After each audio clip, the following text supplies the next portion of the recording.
হরকতে সালাসার শিক্ষা দিতে হয় মাখরাজে তরতিবে। কিসের তরতিবে বলেন? উচ্চারণের স্থানকে মাখরাজ বলে।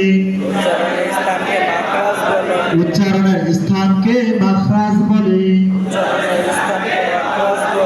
আরবি হরফ 29টি, মাখরাজ 17টি।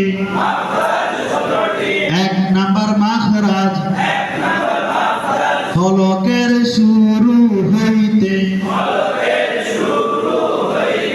হামজা হা, হামজা হা।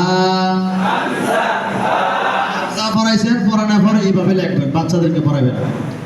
লেখানো পড়ার পর বাচ্চাদেরকে বলবেন আমি পড়ে যে জায়গায় আপনার সকলে দিকে লক্ষ্য করুন। করছেন? চলো, এটার নাম জবর, এটার নাম হামজা। হরফের সঙ্গে হাত রাখিলে হরফের নাম, হরকতের সঙ্গে হাত রাখিলে হরকতের নাম। নিচে হাত রাখিলে উভয়টা দেখিয়া উচ্চারণ। হরকত এক জবর এক জের এক পেশকে বলে। হরকতের উচ্চারণ তাড়াতাড়ি করিয়া করিতে হয়।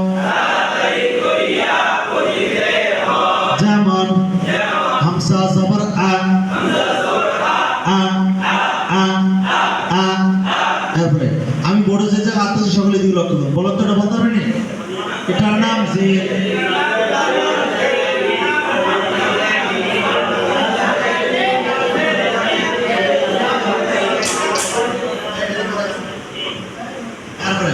আমি বড় যে জায়গায় হাত রাখছি এদিকে লক্ষ্য করুন। এটার নাম পেশ, এটার নাম হামজা। হরফের সঙ্গে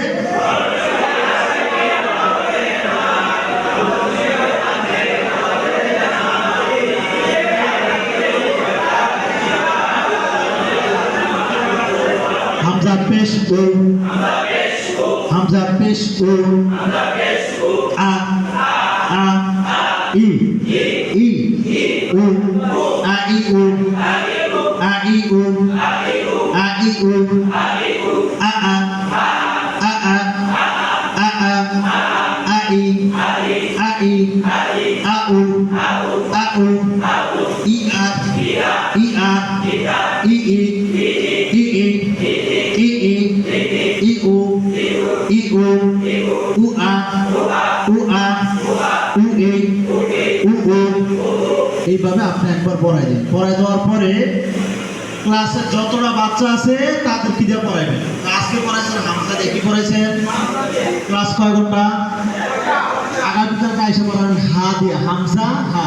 বলেন হা হি হু, হা হা, হা হি, হা হু, হি হা, হি হি, হি হু, হু হা, হু হি, হু হু। এরপর 2 নম্বর মাখরাজ কি? হলকের মধ্যখান হইতে